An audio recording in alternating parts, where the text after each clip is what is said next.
আল্লাহ বলছে বান্দা শোনো, দুনিয়ার জীবন আর কিছুই নয়, শুধুই তামাশা, শুধুই খেলাধুলা। তামাশা তামাশা। এ বিল্ডিং 10 তলা, তামাশা। 80 লাখ টাকার গাড়ি, তামাশা তামাশা। 10টা ফ্যাক্টরি, তামাশা তামাশা। সাজগোজ, এই ফ্যাশন, এই রূপচর্চা। হায় নওজোয়ান, তুমি তোমার দেহ চর্চা করছো, কতভাবে চুল ফিরাইলা, কত প্রসাধনী ব্যবহার করলা, নিজের শরীরের ফিটনেস ধরে রাখার জন্য কত আয়োজনই করলা। আল্লাহর কসম নওজোয়ান, সেদিন খুব সামনে, যেদিন তোমার দেহের প্রতিটা অঙ্গ তোমার বিরুদ্ধে সাক্ষ্য দেবে। ওয়াশাহিদা আলাইহিম সামউহুম ওয়া আবসারুহুম ওয়া জুলুদুহুম। আল্লাহ বলেন কান, চোখ, ওয়া জুলুদ মানে সমস্ত চামড়া, সারা দেহের চামড়া। আল্লাহ তাআলা বলছে বান্দা, তোমাদের কর্মকাণ্ড সম্পর্কে আমি আল্লাহর সামনে সাক্ষ্য দেব, সাক্ষ্য দেবে। আল্লাহ তাআলা বলছে ইন্নামা বাগিয়ুকুম আলা আনফুসিকুম।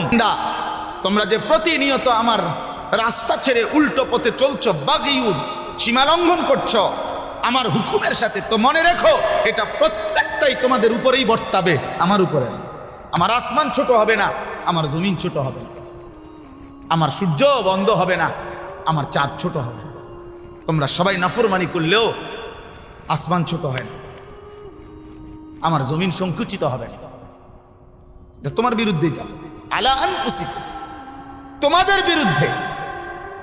তোমার চুরি তোমার বিরুদ্ধে দাঁড়াবে, তোমার জিনা তোমার বিরুদ্ধে দাঁড়াবে, তোমার নর্তকী দেখা তোমার বিরুদ্ধে দাঁড়াবে, তোমার সুদের একটা একটা টাকা তোমার বিরুদ্ধে বলবে। ইন্নামা বাগিয়ুকুম আলা আনফুসিকুম।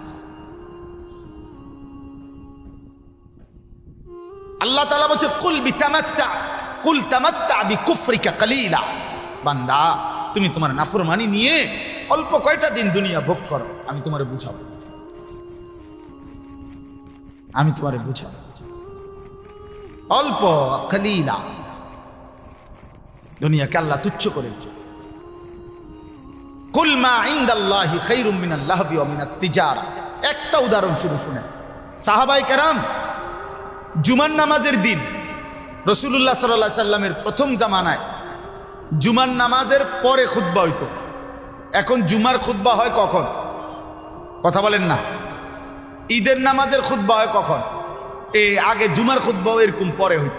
নবীজির জামানায় প্রথম বিধান ছিলাম, পরে আল্লাহর হুকুমে আবার বদলাইছে হুকুম। তো একদিন জুমার নামাজ নবীজি আদায় করে ফেলছে, জুমার নামাজ শেষ, এখন নবীজি সাল্লাল্লাহু আলাইহি ওয়াসাল্লাম খুতবা দিতে দাঁড়াইছে। ঠিক এই টাইমে মদিনার বাজারে পাইকার ব্যবসায়ীদের যে পাইকারি মাল দেয়, এই পাইকার আসছে। তখনকার যুগে এই পাইকার আসলে মানে বাঁশি দিয়া ফু দিত। তো এই নির্দিষ্ট এই ফু, এটা শুনলে আমরাও ছোটবেলায় বাঁশি শুনলে বা এমনি টুনটুন শুনলে বুঝলাম আইসক্রিম আছে, বুঝছেন না? এটা আমরা বুঝতাম দৌড় দিয়ে। পরে কত আমার পুরা মনে আছে, আমার বাসায় আমার আব্বার বা মার এই সিরাপের বোতল, এটা ভালো বোতল, ওষুধ অনেক খাইছে না, এটা কোনা দিয়া ফালাই দিয়া সিরাপ আইসক্রিম খাইলেছি বোতল দিয়া। বুঝেন নাই কথাটা? আমার দরকার আইসক্রিম, আমি সিরাপ দিয়া করবো কি? মায় পরে খুঁজছে যে বোতল, বলছি মা এটি হালাই দিছি, সিরাপ হালাইয়া মানে ওষুধ ভালাইয়া দিয়া আইসক্রিম খাইলেছি। তাইলে বাসি ফু দিলে তো পাইকার আসছে। তখন নিজাম ছিল, নিয়ম ছিল, পাইকার মনে করেন 15 দিন পরে, 1 মাস পরে একদিন আসতো। তো সবাই দৌড়াদৌড়ি করে, হুড়াহুড়ি করে খুচরা দোকানদাররা মালামাল নিতে যাইতো। কারণ এখন যদি মিস করে, 1 মাসের আগে কোনো কি আসবে না, পাইকার আসবে না, কঠিন হয়ে যাবে বেচা কিনা তাদের। তো ঘটনাচক্রে এই সাহাবাদের মধ্যে যারা এই মদিনার বাজারের ব্যবসায়ী, ওনারা ওই বাঁশির ফু শুই না, ওনারা ভাবছে নামাজ তো শেষ, শুধু খুতবাটা বাকি। আমাদের অনেক ভদ্রলোক দেখেন না, অনেক ছেলে, অনেক বাবা জুমার নামাজের সালাম ফিরাইলেই বাইর হয়ে যায়। পরের 4 রাকাত নামাজ যে সুন্নাত, এই পরের 4 রাকাত সুন্নাত নামাজ উনি বুঝছে যে হুজুর যেহেতু বেকুব, এবং সামনের কাতারের লোকগুলা যেহেতু বোকা আহাম্মক গুলা, এই জন্য এরা 4 রাকাত পড়ে, সালাক নিয়ে বাইরে চলে যায়। আচ্ছা আমনে সালাকি নিয়ে আমনে যান, আল্লাহ ভরসা, গিয়া বাতে তো খান, আমরা বাতে খাই, জুমার পরে কোনো আমরা চিরা খাই না, এটা মনে, আমরা কোনো বন খাই না, আমরা বাতে খাই। আল্লাহর রহমতে আশা করি আমনেতে ভালোই খাই। হ্যাঁ না, ওনারে শয়তানে কামড়া, ইবলিসে ওনারে কামড়ায়, ওনারে কিরমিয়ে কামড়ায়, উনি সাথে সাথে বাইরে হয়ে যায়।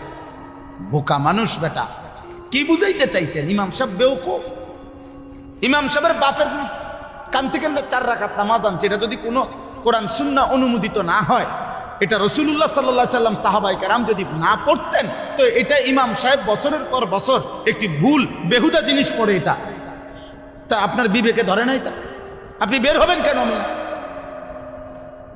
কেন খামখেয়ালি করবেন? জুমার নামাজ কি 2 রাকাত? কথা বলেন, জুমার নামাজ 2 রাকাত, তাইলে 2 রাকাত পড়বেন কেন? আল্লাহ আমাদেরকে বুঝ দান করেন। চলেন তো, এই সাহাবীরা, এই যাদের কথা বলতেছিলাম, উনারা করছেন কি? ওই বাঁশির আওয়াজ শুনে, খুতবা না শুনে চলে গেছেন। ওনাদের হিসাব হইল পরে তো আর মাল পাইতাম না, কষ্ট হয়ে যাবে, তাইলে তো ব্যবসা ক্ষতি হয়ে যাবে। এই শুধু তারা গিয়া মাল কিনছে। খোদার কসম, কোরআন শরীফের মধ্যে আল্লাহ তাআলা একটা পূর্ণাঙ্গ সূরা নাজিল করছে, সূরা জুমআ, এবং ওই সূরার মধ্যে লাস্ট আয়াতে আল্লাহ নিজে বলছে, ওয়া ইযা রাআউ তিজারাতান আও লাহওয়ান ফাদ্দু ইলাইহা ওয়া তারাকুকা কাইমা। আল্লাহ অবাক হয়ে গেছে, আল্লাহ বলতেছে, বন্ধু আয় হায়, আপনার সাহাবীরা এটা কামটা করলো কি? তারা তাদের এই ব্যবসা, এই কথার সাথে আল্লাহ একটা শব্দ ব্যবহার করছে, আও লাহওয়ান, তারা তাদের এই ফালতু দুনিয়ার জন্য আপনার এই খুতবা ছেড়ে দিল আর আপনাকে দাঁড়ানো অবস্থায় রেখে চলে গেল। হায় হায়, কামটা করলো কি? কাজটা করলো কি? এরা গেল কেন? আল্লাহ রীতিমতো অবাক হয়ে গেছে। মহান আল্লাহ বলেন, বন্ধু কাজটা করলো কি? ও তারা কুকা কাইমা, আপনাকে খুতবা অবস্থায় রেখে চলে গেল। কিসের জন্য গেল? ব্যবসা। আও লাহওয়ান, এই তামসা। এই আল্লাহ বলছে তামাশা। আর সাহাবায়ে কেরাম ফুটবল খেলতে গেছিল, কথা বলে না? সাহাবায়ে কেরাম ফুটবল খেলতে গেছিল, সাহাবায়ে কেরাম মোবাইল টিপতে গেছিল। আপনার মনে হয় এটা সাহাবায়ে কেরাম কোনো ফালতু কাজে গেছিল? বিয়ের দাওয়াতে গেছিল? তাইলে হালাল ব্যবসা, এমনও তো না হারাম ব্যবসা, এটা ওনাদের হালাল ব্যবসার কাজে গেছে। আল্লাহ তাআলা বলছে, হায় হায় হায় হায়, করলা কি?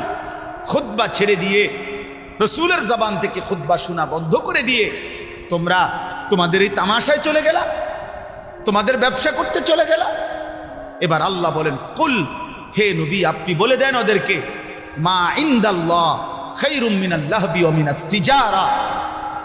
এই খুতবা শুনলে তোমরা যেই নেকি আল্লাহর কাছ থেকে পাইতা, আল্লাহ বলে, খোদার কসম বান্দা, তোমাদের এই হাজার লক্ষ কোটির ব্যবসা এবং তামাম দুনিয়ার এই তামসার চাইতে খুতবার দ্বারা আল্লাহ যা দিত তা অনেক ঊর্ধ্বে, অনেক ঊর্ধ্বে, অনেক ঊর্ধ্বে। ভুল করলা তোমরা, ভুল করলা। কেন খুতবা শোনাচ্ছে? কি বলেন? নামাজ ছেড়ে দিছে? কি ছেড়ে দিছে? এটা যদি আল্লাহ তাআলা সাহাবায়ে কেরামের এতটা অপছন্দ করে, তাহলে আমাদের